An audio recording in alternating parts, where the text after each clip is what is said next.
8월이 지나면 한국이 다시 일어날 수 있는 기회는 닫히고 그 다음은 그 누구도 원하지 않는 길로 들어서게 될 것이네. 천안에서 오래전부터 이름을 떨친 한 무당이 이렇게 말했다. 미신처럼 들릴 수도 있겠지만 지금까지 이 무당의 말을 들어본 사람들 중 적지 않은 수가 실제로 그 경고를 겪었다고 증언한다. 그의 신점은 해마다 나라의 흐름과 민심의 움직임까지 읽어냈다. 특히 지난해에도 그는 특정 시기와 사건을 정확하게 짚어내며 적중률이 높은 무당이라는 평을 다시 한번 굳혔다. 이번에 그가 꺼낸 2025년 구군 예언은 유난히 무겁고 길게 이어졌다. 천간과 지지를 다루는 이 무당의 방식은 흔히 보는 사주풀이와는 조금 다르다. 그는 손님이 들어오면 생년월일씨를 물어보고 그것을 예순갑자로 변환한다. 그 과정에서 세운과 월운, 그리고 현재의 시점이 속한 대운을 함께 본다. 대운은 개인뿐 아니라 한나라 전체에도 적용할 수 있다고 한다. 그리고 그 결과가 지금의 한국에는 오행의 기운이 뒤엉킨 혼란기라는 해석으로 나왔다. 그가 내부의 흐름이 외부보다 더 위험하다고 표현했다. 천간 지지에는 상생과 상극이 있다. 목은 화를 생하고 화는 토를 생하고 토는 금을 생하며 금은 수를 생하고 수는 다시 목을 생한다. 이 순환이 자연스러울 때는 나라가 평온하고 사람들의 삶이 안정되지만 하나가 과하거나 모자라면 충돌이 생긴다. 무당은 지금이 바로 그 불균형의 시기라고 말했다. 특히 천간에서는 금과 화가 서로 맞서고 있고 지지에서는 충과 형이 반복되어 나타난다고 했다. 이런 때에는 겉으로는 평온해 보여도 안에서는 분열이 깊어진다. 그가 말하는 분열의 가장 큰 원인은 내부의 배신이다. 무속에서는 충과 형이 나타날 때 내부의 대립과 갈등이 커진다고 해석한다. 충은 서로 정면으로 부딪혀 깨뜨리는 힘이고 형은 은근히 상처를 주는 힘이다. 무당은 이를 사람의 관계나 권력의 흐름에 비유했다. 겉으로는 같은 편처럼 보이지만 속으로는 서로를 갉아먹는 이들이 있는 것이다. 그는 이 배신자들을 그대로 두면 지금의 어려움은 극복되기 어렵다고 경고했다. 내가 본 하늘의 기운은 이미 작년에 바뀌었어야 했다네. 세운이 바뀌는 해였고 그 기운이 내려온 날부터 8달 안에 큰 변화를 만들 수 있었지. 그런데 그 일을 맡은 자들 중 몇이 그 뜻을 꺾고 다른 길을 택했네. 그들이 하는 말은 대의명분을 위한 것처럼 보이나 실상은 기운을 거슬러 흐르게 하는 짓이었네. 하늘이 내려준 시기는 그리 자주 오는 것이 아니네. 그런데 그 시기를 허비하고 있으니 이제 남은 시간은 길지 않다네. 8월이 가기 전에 움직이지 않으면 그 다음은 나도 쉽게 말하기 어려운 그림이 펼쳐질 걸세. 그는 8월이라는 시기를 강조했다. 무속에서 태기를 할 때는 달과 절기, 그리고 해당 달의 천간 지지를 본다. 올해 8월은 갑신월로 금의 기운이 강해지는 시기다. 금은 결단과 단절을 의미하지만 동시에 칼날처럼 날카롭고 피를 부르는 기운도 있다. 이 시기에 좋은 방향으로 결단을 내리면 단기간에 모든 흐름이 뒤바뀔 수 있지만 그렇지 않으면 금의 칼날이 안을 향할 수도 있다. 무당이 경고한 움직이지 않으면이라는 말은 바로 위험을 가리키는 것이다. 이 무당은 또한 지금 활약하는 몇몇 선한 사람들에 대해서도 말했다. 그는 그들을 물이 깊어 조용하지만 흐름이 강한 강줄기 같은 이들이라고 표현했다. 그들의 특징은 흔들리지 않는 뜻, 외부의 압력에도 변하지 않는 방향성, 그리고 필요할 때 한 번에 결단을 내리는 용기라고 했다. 무속에서는 이를 수의 기운이 강한 사람이라고 본다. 그러나 그는 동시에 그 강물 주변에 모래와 돌이 쌓이면 강물은 제 길을 잃고 새어나간다고 경고했다. 그 모래와 돌이 바로 내부의 배신자들이다. 그의 말에 따르면 올해의 기운은 이미 이겨냈어야 하는 흐름이었다. 지난해 말부터 올해 초까지가 기회였고 이미 3번의 중요한 시기가 지나갔다. 그런데 매번 작은 이유로 혹은 보이지 않는 방해로 인해 흐름이 어긋났다. 그는 이를 두고 하늘이 3번이나 길을 열어줬는데 사람의 손으로 3번이나 문을 닫았다고 표현했다. 하늘이 주는 기회는 사람의 노력으로 얻는 것과 다르네. 그것은 기운이 모이고 모든 것이 맞아떨어질 때 오는 것이지. 그런데 그때마다 문 앞에서 서로 다투고 문을 열지 못하게 하는 자들이 있었네. 나는 그들이 누군지 어떤 기운을 타고 있는지 보았네. 그들의 기운은 톡과 과하고 금과 맞서려 하나 결국 물을 막는 자들이네. 이런 자들이 안에 있으면 밖에서 아무리 좋은 기운이 들어와도 소용이 없네. 무당은 과거에도 비슷한 흐름이 있었다고 했다. 고려 말 원과의 관계가 복잡했던 시기, 내부에서 서로를 헐뜯고 권력을 빼앗으려 한 이들이 많았다. 그 시기에도 나라의 운은 떨어졌고 백성들은 고통을 겪었다. 그러나 그때와 지금의 다른 점은 지금은 하늘이 아직 기회를 남겨두었다는 것이다. 다만 그 기회는 오래가지 않는다. 내 말이 틀리면 좋겠네. 하지만 지금처럼 가면 가을이 오기 전에 그 기회는 사라진다네. 나는 그 뒤에 그림을 말하고 싶지 않네. 그것은 이 땅에 사는 이들이 보고 싶어 하지 않는 모습일 테니까. 아직 시간이 있다네. 하지만 그 시간이 길지는 않네. 기억하게. 8월이 가기 전 움직여야 하네. 그는 자신의 말을 증명하듯 2025년의 세운표를 펼쳐 보였다. 예순갑자 순환에 따라 올해는 을사년에 해당하고 뱀의 해는 변화와 결단, 그리고 은밀한 움직임이 많은 해다. 지지사는 화의 기운을 갖고 있어 금과 맞서면 불꽃이 더 크게 타오른다. 이런 해에는 결정을 미루면 불길이 번져 손 쓸 수 없게 된다. 그는 마지막으로 이렇게 덧붙였다. 나는 세운과 월운, 일진을 다 봤네. 그리고 그 안에서 8월까지의 날 중 3번의 길일이 있네.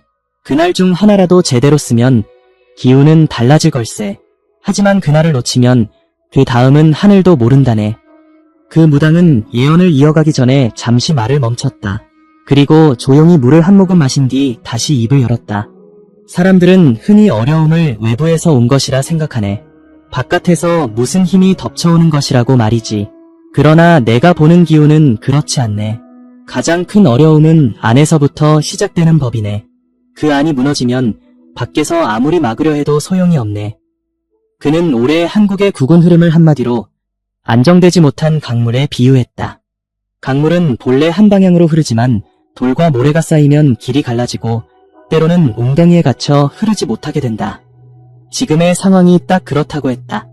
선한 사람들이 강물이라면 배신자들은 강의 길목에 쌓인 돌덩이와 같다. 무당은 현재 활약하는 몇몇 선한 사람들의 특징을 이렇게 설명했었다. 첫째, 쉽게 흔들리지 않는다. 외부에서 어떤 유혹이나 압박이 와도 자기 길을 간다. 둘째, 필요할 때는 단호하다. 아무리 오랜 시간이 걸려도 결정을 미루지 않고 시기가 왔다고 느끼면 곧바로 움직인다. 셋째, 사적인 이익보다 큰 흐름을 우선시한다. 무속에서 이런 기운을 가진 사람들은 대개 물의 성질을 가진 이들로 본다. 물은 낮은 곳으로 흐르지만 결국 바다에 이른다. 하지만 그는 안타깝게도 지금 그 강물 주변에 불필요한 것들이 너무 많이 쌓여 있다고 했다. 그중 가장 심각한 것이 아까 말한 내부의 배신자다. 배신자는 겉으로는 같은 편처럼 보인다. 회의에 함께 앉고 같은 목표를 말하는 것처럼 보인다. 하지만 중요한 순간에 말을 돌리거나 결정적인 시기에 발을 빼고 때로는 반대 방향으로 힘을 준다. 무당은 이를 강물의 길목을 막는 바위라고 표현했다. 올해의 기운을 보면 이런 자들이 강하게 움직이는 시기가 분명히 있네. 이들은 겉으로는 대의를 말하지만 속마음은 기운을 거슬러 흐르게 하지. 그 결과 이미 작년에 맞이했어야 하는 변화가 미뤄졌네. 그리고 그 미움이 쌓이면 기운은 약해지고 결국 하늘이 내린 기회는 사라지네. 이달부터 다음 달까지 2달 동안이네. 이 시기에 하늘은 다시 한번 문을 열어줄 걸세. 하지만 이번에는 예전처럼 오래 열어두지 않네. 단 열흘 남짓. 그 안에 움직이지 않으면 그 다음은 쉽지 않네. 나는 이 시기에 무엇이 필요한지 이미 알고 있네. 결단이 필요하네. 그 결단이란 안을 정리하는 것이네. 그는 안을 정리한다는 말을 반복했다. 그 말에는 사람을 내보낸다거나 자리를 바꾸는 의미만 있는 것이 아니었다. 무속에서 안을 정리한다는 것은 흐름을 방해하는 기운을 끊어내고 같은 방향으로 흐르는 기운을 모으는 것을 뜻한다. 그 과정에서 상극의 기운은 멀리 보내고 상생의 기운은 강화해야 한다. 무당은 올해의 지지 흐름을 바탕으로 설명을 이어갔다. 올해는 불의 기운이 강하게 자리 잡고 있다. 불은 결단과 변화를 이끌지만 동시에 모든 것을 태워버릴 위험도 있다. 여기에 금의 기운이 맞서면 불꽃은 더 커진다. 이런 시기에는 서로 맞서는 기운을 조율하지 않으면 작은 불씨가 큰 화로 번진다. 그는 이 불꽃이 안을 향할 수도 있다고 경고했다. 내가 본 그림 속에서 선한 사람들이 승리하는 길은 하나뿐이네. 그 길목에 서 있는 바위를 치우는 것. 그 바위는 몇 개가 모여 서로 의지하며 강을 막고 있네. 한 개만 치워서는 소용없네. 모두 치워야 하네. 그것을 하지 않으면 강물은 힘을 잃고 흩어지네. 그리고 그 뒤에는 다시는 모일 수 없는 조각들이 남게 되네. 그는 역사는 반복된다고 말한다. 나라의 운이 바뀌려던 순간 내부에서 서로를 의심하고 발을 빼는 사람들이 있었다. 그 결과 기회는 사라지고 오히려 상황은 더 나빠졌다. 무당의 말을 들은 이들은 궁금해했다. 그 기회가 정확히 언제인지 말이다. 그는 날짜를 정확히 밝히지 않았지만 분명한 것은 여름이 가기 전이라는 점이었다. 이번 여름 더위가 절정에 오를 때쯤은 움직여야 하네. 더위가 꺾이고 바람이 바뀌는 순간 하늘의 문은 닫히네. 그리고 그 문이 닫히면 그 다음에는 다시 열릴 때까지 오래 기다려야 하네. 그것은 몇 년이 될 수도 있네. 그의 예언은 그 시기에 무엇을 해야 하는지도 분명히 했다. 내부의 정리가 그것이었다. 이 과정은 쉽지 않다. 왜냐하면 겉으로는 같은 편처럼 보이는 사람을 내치는 것은 내부의 갈등을 불러올 수 있기 때문이다. 하지만 무당은 말했다. 갈등을 피하려다 기회를 잃는 것이 가장 큰 잘못이네. 그는 마지막으로 이렇게 덧붙였다. 이 말을 들은 사람들이 움직이지 않으면 나도 더는 말할 것이 없네. 그때는 모든 것이 이미 지나간 뒤일 테니까. 나는 지금도 하늘의 기운이 열려있는 것을 보고 있네. 이 땅에 사는 사람들이 그 기운을 붙잡을지 흘려보낼지는 전적으로 그들의 몫이네. 무당은 오래 남은 흐름 속에서 가장 중요한 장면이 세 번째 경고라고 했다. 그는 앞서 두 번의 시기가 이미 지나갔다고 했다. 첫 번째는 해가 바뀌고 얼마 지나지 않아 찾아온 기회였다. 두 번째는 봄이 절정에 이를 무렵 모든 것이 조용히 움직일 수 있는 시기였다. 그러나 두 번 모두 결정적인 결단이 내려지지 않았다. 그리고 이제 마지막 기회가 다가오고 있다고 말했다. 세 번째 경고는 그 자체로 기회이자 경계네. 하늘이 세 번까지 문을 열어주는 경우는 드물네. 그런데 이번에는 그렇네. 하지만 세 번째 문은 이전과 다르게 오래 열려있지 않아. 그 안에 모든 것을 해야 한다. 그는 올해의 기운을 살펴보면 여름이 시작되는 시점에 특별한 조합이 나타난다고 했다. 해마다 천간과 지지의 조합이 달라지고 그에 따라 운세의 흐름이 바뀐다. 올해 그 시기는 금과 화가 충돌하는 날들이 이어지는 구간이다. 금은 결단, 단절, 질서를 의미하고 화는 변화, 추진, 뜨거운 에너지를 뜻한다. 두 기운이 맞부딪히면 강한 변화를 만들 수 있지만 잘못 쓰면 안을 태워버리는 불이 된다. 첫 번째 날은 기운이 깨끗해지는 날이다. 막혀있던 흐름이 열리고 쌓인 찌꺼기가 씻겨나간다. 두 번째 날은 결단의 날이다. 하던 일을 끝내거나 새로운 길을 시작하기에 좋다. 세 번째 날은 합의와 화합의 날이다.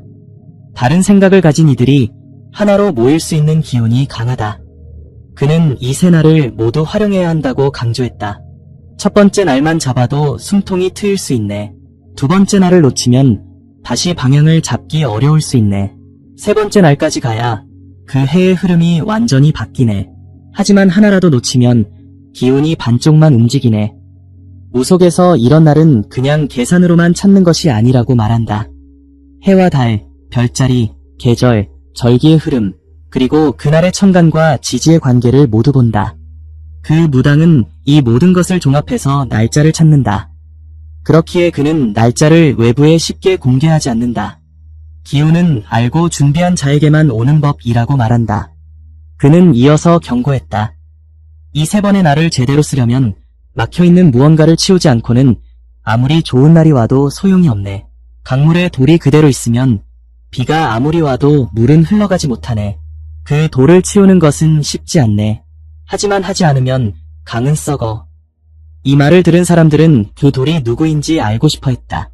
중요한 순간마다 말을 돌리고 결정을 미루게 하며 다른 방향을 바라보게 만드는 자들이라면 누구인지 알 수 있을까? 그리고 그들은 그 과정에서 스스로는 안전한 자리에 남는다고 한다. 이런 자들을 그냥 두면 그들은 결국 바깥의 적보다 더 큰 해를 끼치네. 왜냐하면 그들은 안에서 길을 막고 방향을 흐리게 하기 때문이네. 밖에서 아무리 좋은 기운이 와도 안에서 막으면 아무것도 하지 못하네. 이 자들을 치우지 않으면 세 번째 경고는 그냥 경고로만 끝날 걸세. 그는 이 말을 반복하면서도 여전히 기회가 있다는 점을 강조했다. 아직 세 번째 날이 오지 않았기 때문이다. 그러나 그날이 지나면 올해 안에 다시는 같은 기회는 오지 않는다. 내가 말한 세 번의 날은 올해를 바꿀 수 있는 마지막 열쇠네. 이번을 놓치면 그때는 기운이 지금과 달라져서 훨씬 무겁고 훨씬 힘든 길이 될 수 있네. 무당은 대화를 이어가며 한참 동안 아무 말도 하지 않았다. 그의 표정은 조금 전까지의 단호함과는 달리 깊은 생각에 잠긴 듯 보였다. 그리고 이내 낮은 목소리로 말을 꺼냈다. 8월이 지나면 하늘이 내린 기운은 달라지네. 나는 그 기운이 어떻게 바뀌는지 이미 봤네. 그리고 그 모습을 보고 굳이 말하고 싶지 않다는 생각도 했네. 그는 마치 말을 아끼는 것처럼 보였지만 이내 이유를 설명했다. 8월이 넘어가면 계절이 바뀌고 절기의 흐름도 달라진다. 여름에서 가을로 넘어가는 시점은 불의 기운이 물러나고 금의 기운이 강해지는 때다. 금은 결단과 단절을 의미하지만 때로는 차가움과 냉정을 뜻하기도 한다. 그는 말했다. 지금은 불의 기운이 남아있어 움직일 수 있는 열기가 있네. 하지만 8월을 넘기면 그 열기가 식고 금의 기운이 강해져 움직임이 느려지네. 금은 단호하지만 이미 굳어진 것을 바꾸기는 어렵네. 그래서 8월까지가 중요한 걸세. 그때까지 바꾸지 않으면 그 이후에는 바꾸려 해도 힘이 2배로 들고 결과도 반으로 줄어드네.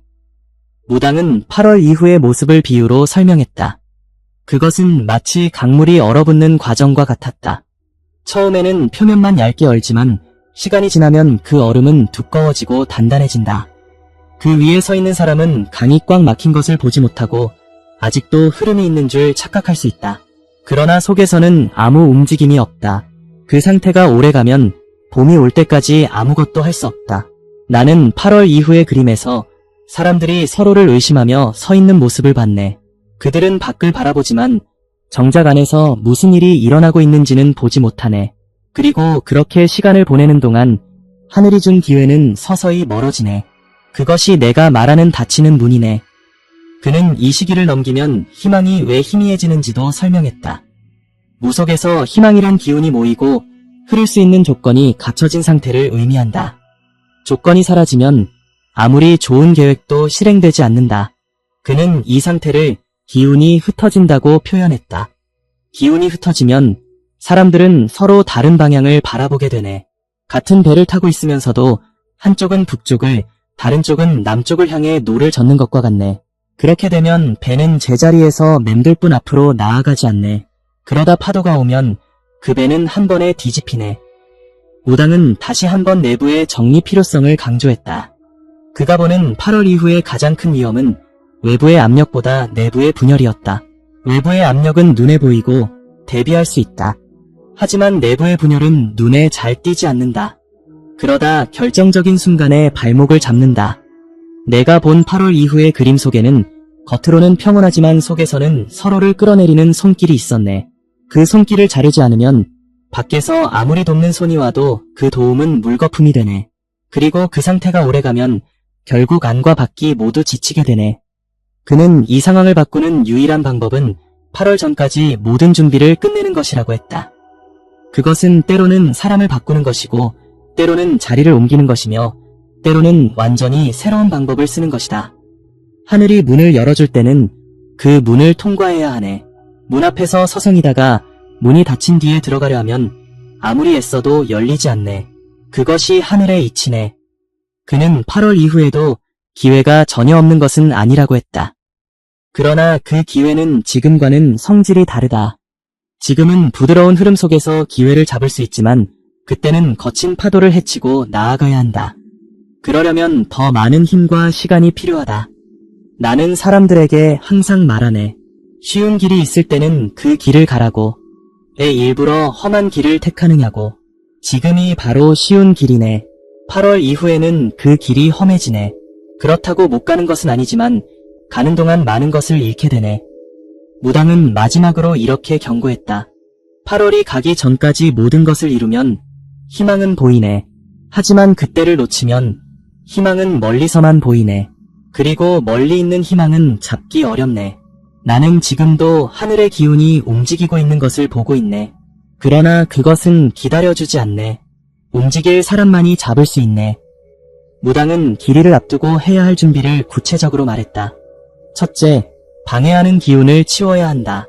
이것은 사람일 수도 있고 상황일 수도 있다. 둘째, 같은 방향을 바라보는 이들을 모아야 한다.